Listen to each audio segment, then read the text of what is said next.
avait raboté dans la paracha de cette semaine. La paracha n'est pas Tzav. C'est ça? La paracha de Tzav.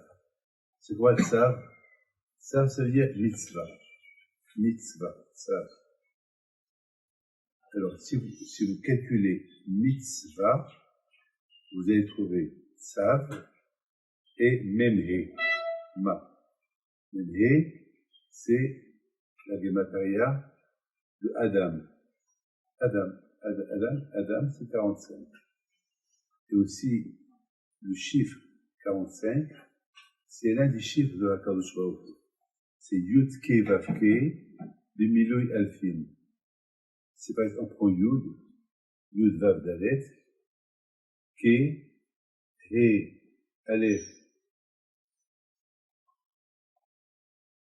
Yud Ke, Vav, Aleph, Vav, Ke, c'est He, Aleph, c'est combien en tout?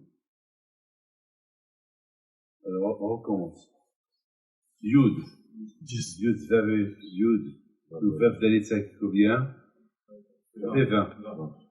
Ke, He et 1, ça fait combien? 6. 26. Vav, Aleph, Vav. 13. Plus, et plus Ke, He et Aleph, 6, 45.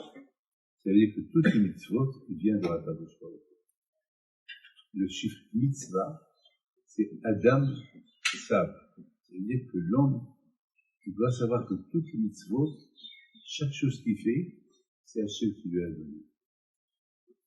C'est très important de savoir que lorsque l'Israël ont quitté l'Égypte, là-bas ils connaissaient que paroles. Imaginez-vous, pendant 400 ans, qu'ils étaient esclaves, ils ont gardé les vêtements, ils ont gardé les souvenirs qui sont juifs. Mais le plus important est qu'ils voyaient les miracles que Paro il faisait. Vous savez, mes amis, c'est comme ça. Ils étaient attirés par Paro. Paro déjà était un grand sorcier et ils avaient peur de lui.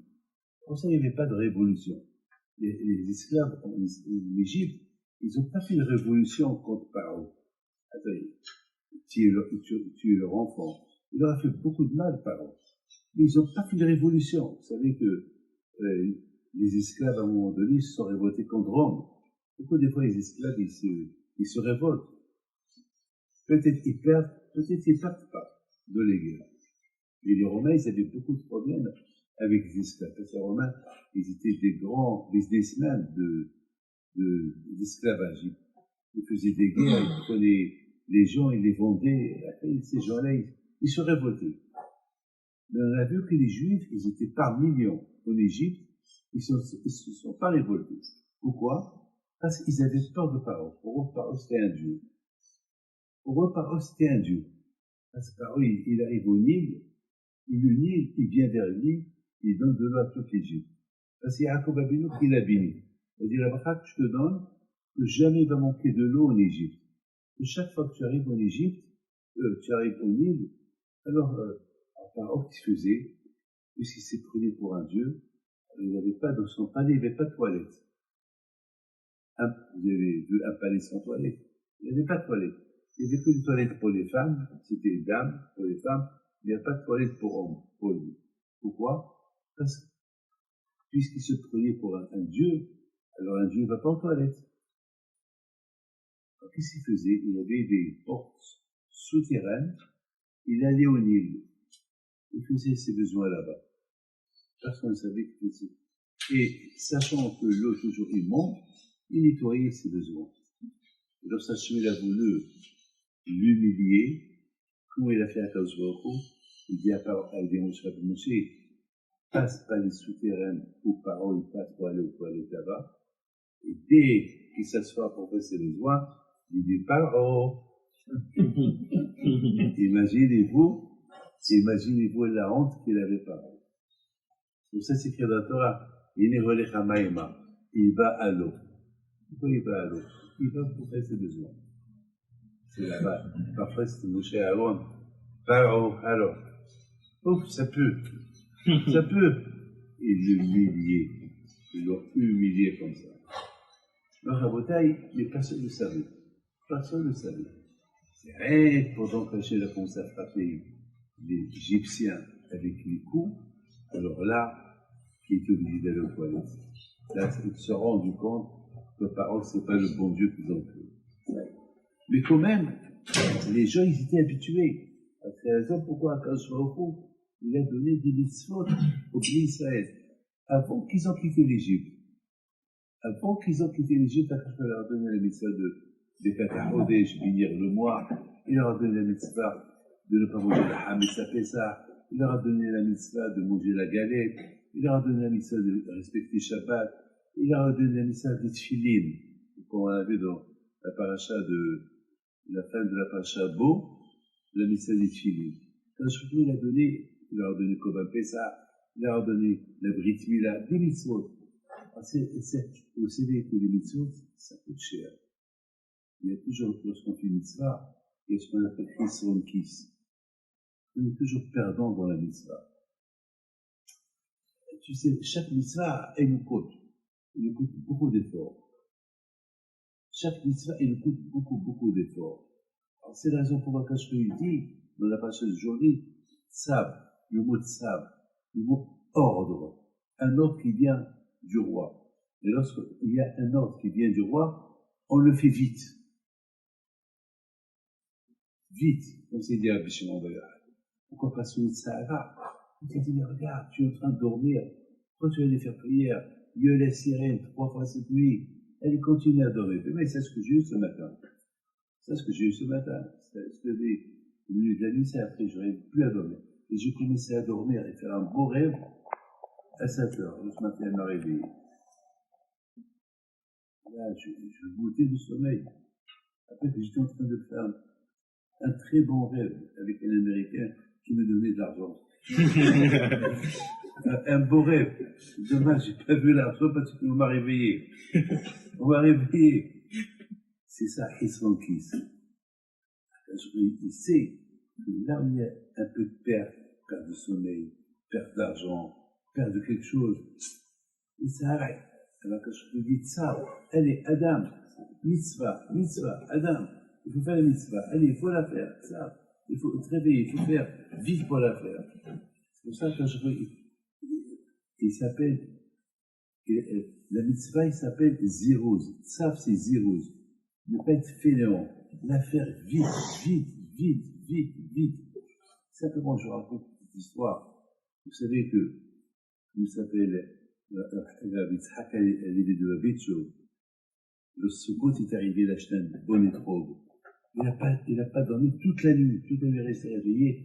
Il attendait le matin, pour que le matin il arrive, pour qu'il court à la soukha et faire la mitzvah de la bracha pour le lave et le étrogue. Il attend. Et voilà, maintenant, le moment est arrivé, il a couru, et en courant, il est tombé, le étrogue, il se casse. Il regarde le étrogue. Il va dire, bon sang, pourquoi le bon Dieu a fait ça? Alors, qu'est-ce qu'il a dit? Hachem, de la même façon que tu as dit que tu es heureux de faire une mitzvah, je suis heureux de faire une autre mitzvah. Ne pas m'énerver, ne pas rater ma joie, ne pas être malheureux. Et voilà, quand je vais au cours, kapara. C'est ça la bouteille, ça. Maintenant, je termine. Pourquoi la Torah est dite tzav dans cette paracha? Parce qu'il y a le Korban Ola. Et c'est quoi le Korban Ola? Celui qui dit, je vais apporter un Korban à Akadosh Baruch Hu. Ola, c'est pour Hachem. Tout le Korban, il est pour Hachem. Parce que vous savez que les Kohanim, chaque Korban qu'on fait, les Kohanim, ils ont quelque chose. Ils ont une partie de le Korban. Mais le Korban Ola, il y a Welo. Il n'y a même pas la peau. On va entièrement le brûler. Nuit et jour. C'est pour Hachem. Alors, le Kohen, il risque de dire, j'ai rien gagné sur ce Korban Ola. Alors, c'est pas peut-être que je me dépêche pour le faire. Parce que je lui dis, attention. Sur cette mitzvah-là, c'est pas parce que tu as rien gagné que tu vas le faire avec avec Atztout, avec fainéantise. Il faut le faire vite. Là, tout le monde pose la question. Quoi? Parce que le Cohen, il gagne rien dans ce Corban, il va le faire, il va pas bien le faire, il va pas le faire avec zéros, avec rapidité. Comment, avec tout ce que le bon Dieu donne au Cohen, c'est une question. Comment, avec tout ce que le Hachem donne au Cohen, et le Cohen, il va pas faire le Corban là parce qu'il n'a rien à gagner. Attends, mais Hachem, ben c'est ça, le matin, c'est la prière. Pour Hachem, il y a beaucoup de fois, là on est chez nous. Ça, on trouve toujours des excuses. Donc, aujourd'hui, ce matin, on pouvait trouver une meilleure excuse. On a mal dormi, et après, on s'est levé en pleine nuit à 3h30, et en plus, on peut. Mais après, je vais te dire, je vous ai réveillé à 7h. Je vous ai réveillé à 7h30. Je vous ai envoyé la sirène. Pourquoi vous êtes reparti au lit? Oh là là, avec quelque chose, on ne gagne jamais. Voilà, peut-être. Là où vous voyez le mot mitzvah, souvenez-vous, rappelez-vous, le mot mitzvah, tzav adam. Ça veut dire toute mitzvah qui vient de la Kadosh Baruch Hu. Et toi, monsieur, n'oublie pas, c'est la Kadosh Baruch Hu qui t'a donné cette mitzvah, et tout ce qui vient du roi, on le fait avec rapidité. Je vous prends l'exemple du roi du Maroc. L'exemple du roi du Maroc. Lorsqu'il donne un ordre, il se fait vite. Ça n'existe pas que le roi, il va dire à quelqu'un, il ne va jamais répéter, est-ce que vous avez fait ce que je vous ai dit? Ça ne se répète pas.